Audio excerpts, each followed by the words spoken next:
Hello আসসালামু আলাইকুম guys, আপনারা সকলে কেমন আছেন? আশা করি অনেক অনেক অনেক বেশি ভালো আছেন। তো মিস্টার টেকটন চ্যানেলের আরেকটি নতুন ভিডিওতে আপনাদেরকে স্বাগতম। এই ভিডিওর মধ্যে আমরা কথা বলবো নাথিং ফোন 1 কে নিয়ে। নতুন লঞ্চ হওয়া এই ফোনটি পুরো মার্কেটে অনেক হাইপ তুলেছে। তো চলুন দেখে নেওয়া যাক যে এই ফোনটিতে কি কি দেওয়া আছে এবং কি কি ইউজ করা হবে। যেহেতু ফোনটি এখনো তেমন লঞ্চ হয়নি, সেই কারণে আনবক্সিং ভিডিও দিতে পারতেছি না। তবে এই ফোনটিকে নিয়ে বিস্তারিত জানানোর চেষ্টা করবো আপনাদেরকে। এই ফোনটির স্পেসিফিকেশন, এই ফোনটিতে কি কি ইউজ করা হচ্ছে, কি ক্যামেরা থাকছে, কি ডিসপ্লে ইউজ করা হচ্ছে এবং কেন এত হাইপ তুলেছে এই ফোনটি পুরা মার্কেটে। এবং এটাও শোনা যাচ্ছে বড় বড় ইউটিউবাররা বলতেছে এটাই নাকি নেক্সট OnePlus হতে চলেছে। তো চলুন শুরু করা যাক আজকের ভিডিওটি। তো নাথিং কিন্তু একটা ব্র্যান্ড, যেই ব্র্যান্ডের এর আগে একটি ওয়্যারলেস ব্লুটুথ ইয়ারফোন লঞ্চ হয়েছিল। এটা কিন্তু আপনারা অনেকেই দেখছেন অথবা জানেন। তো এই কোম্পানি থেকে কিন্তু তৈরি হচ্ছে নাথিং ফোন 1। তো এই ফোনটি এত হাইপে থাকার মূল কারণটা হচ্ছে কিন্তু এর ব্যাক। এই ফোনটির ব্যাকে কিন্তু আপনারা এই ফোনের ভিতরে কি কি আছে সবকিছুই দেখতে পারবেন। আর তাছাড়া ব্যাকে কিন্তু আপনারা অ্যাপেলের মতো ডিজাইন দেখতে পারবেন। আর এই ডিজাইনটার ভিতরে কিন্তু আপনারা বিভিন্ন ধরনের লাইট সেটআপ পাবেন,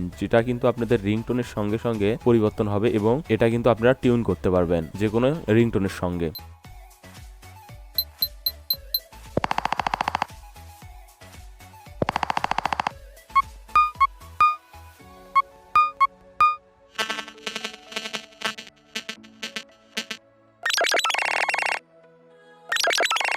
তো এই কারণে কিন্তু এই ফোনটা কিন্তু আরো আকর্ষণীয় হয়ে উঠেছে। তাছাড়াও এই ফোনটিতে কিন্তু নাথিং ওএস ব্যবহার করা হচ্ছে এবং এর যে ইয়ারফোনটা আগে লঞ্চ করা হয়েছিল সেটাও কিন্তু এই রকমই, মানে বাইরে থেকে ভিতরে আপনি সবকিছু দেখতে পারবেন। তো এই ফোনটি build glass front glass back দ্বারা, কিন্তু কোন প্রোটেকশনের গ্লাস ইউজ করা হয়েছে তা কিন্তু মেনশন করা হয়নি। ফোনটির থিকনেস 7.6 মিলিমিটার, ওয়েট 199 গ্রাম এবং এই ফোনটির ব্যাকে কিন্তু আপনারা মাল্টি এলইডি লাইট পাচ্ছেন, যেটা নোটিফিকেশন, রিংটোন এবং চার্জের সঙ্গে আলাদা আলাদাভাবে চেঞ্জ হবে। এই ফোনটির ডিসপ্লে হিসেবে ইউজ করা হয়েছে 6.55 ইঞ্চির ওলেড ডিসপ্লে, যেটাতে 120 হার্জের প্যানেল ইউজ করা হয়েছে। ডিসপ্লেটির resolution 1080p x 2400 pixels, PPI density 402। ফোনটির অপারেটিং সিস্টেম হিসেবে ইউজ করা হয়েছে Nothing OS based on Android 12। Chipset Qualcomm Snapdragon 778G 5G 6 nanometer octacore SOC, GPU Adreno 642L। ফোনটির স্টোরেজ টাইপ হিসেবে ইউজ করা হয়েছে UFS 3.1 এবং র্যাম 8/128GB,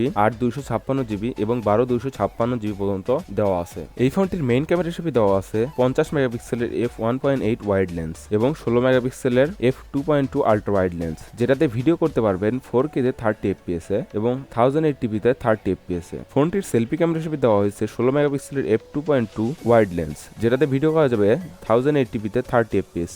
ফোনটির স্পিকার হিসেবে ইউজ করা হয়েছে স্টেরিও স্পিকার এবং এই ফোনটিতে কোনো প্রকার 3.5mm হেডফোন জ্যাক থাকছে না। এই ফোনটিতে ইউজ করা হয়েছে সাইড মাউন্টেন ফিঙ্গারপ্রিন্ট সেন্সর। ফোনটিতে ব্যাটারি হিসেবে ইউজ করা হয়েছে lithium polymer 4500 mAh non removable battery এবং চার্জার হিসেবে দেওয়া আছে 45 ওয়াটের ফাস্ট চার্জার, যেটা দিয়ে 50% চার্জ করতে সময় লাগবে মাত্র 30 মিনিট এবং এটা দিয়ে ওয়্যারলেস চার্জিং করতে পারবেন 5 ওয়াটের। তাছাড়া এই ফোনটি দ্বারা রিভার্স ওয়্যারলেস চার্জিংও করা যাবে। এই ফোনটি দুইটি কালারে পাওয়া যাবে, প্রথমটি হচ্ছে ব্ল্যাক এবং দ্বিতীয়টি হচ্ছে হোয়াইট। তাছাড়া এই ফোনটিতে যেহেতু 5G প্রসেসর ইউজ করা হয়েছে তাই এটি কিন্তু 5G সাপোর্টেড ডিভাইস। তো যেহেতু এই ফোনটি এখনো মার্কেটে লঞ্চ হয়নি, সেই কারণে কিন্তু এর চাইতে বেশি কিছু জানা সম্ভব হয়নি। তো যখন ফোনটি আসলে মার্কেটে লঞ্চ হবে, সবাই যখন ইউজ করবে, তখন কিন্তু বোঝা যাবে যে ফোনটি আসলেই কেমন। তো ইয়াপ গাইস, এটাই ছিল আমাদের আজকের ভিডিওটা। যদি আপনাদের একটু ভালো লেগে থাকে, একটু উপকার এসে থাকে, তাহলে ভিডিওতে লাইক করে দিতে পারেন। আর যদি আমাদের চ্যানেলটি আপনার পছন্দ হয়ে থাকে, আমাদের চ্যানেলের ভিডিও ভালো লেগে থাকে, তাহলে অবশ্যই আমাদের চ্যানেলটি সাবস্ক্রাইব করে দিতে পারেন, কারণ আপনার একটি সাবস্ক্রাইবের কারণে আমাদের এই ছোট্ট পরিবারটি আরো একটু এগিয়ে যেতে পারে। Thank you for watching our full video.